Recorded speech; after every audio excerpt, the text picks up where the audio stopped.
Liquor ఆదాయం ఎందుకు పడిపోయిందో first ఆలోచించుకోండి. క్రాస్ చెక్ చేసుకోండి. 3 కోణాలు ఉండాల. ఎందుకంటే జ్యోతి వరుసపెట్టి రాసుకొస్తుంది గానీ, సరే పాపం ప్రభుత్వం అద్భుతంగా చేయడం వలన అనే ఒక అమాయకత్వంతో ప్రజల్ని మోసం చేయాలనుకోవడం అమాయకత్వం.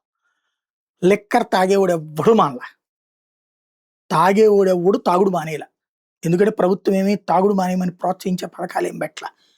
వాడంతట వాడు తాగడం తగ్గించాడంటే వాళ్ళ ఆర్థిక స్తోమత తగ్గినట్టు. అంటే వాళ్ళకి పనులు తగ్గినట్టు. అర్జెంట్‌గా ఆ ప్రాబ్లమ్‌ని రెక్టిఫై చేసుకోవాలి. రెండవది కల్తీ లిక్కర్ భయంతో ఆగారు అంటే, కల్తీ లిక్కర్ మీద మనం ఎంత రాజకీయం చేయాలనుకున్నా సరే, అది తేడా వస్తుందన్న భయం వచ్చింది అంటే, అది మన ఫెయిల్యూర్ అవుతది. గుర్తుపెట్టుకోవాలా. మనం అనుకున్నది ఒకటి, అవుతున్నది ఇంకొకటి అన్నది.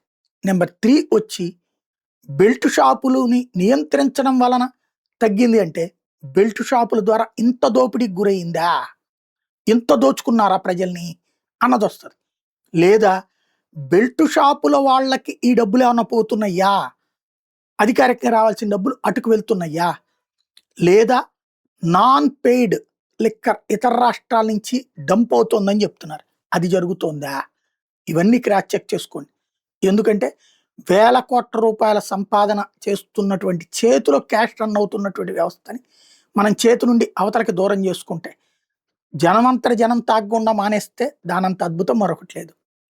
అలా కాకుండా అసలు ఏం జరుగుతుంది? ఈ డబ్బులు వేరే రూట్‌లోకి పోతున్నాయా? చెక్ చేసుకోవాల్సి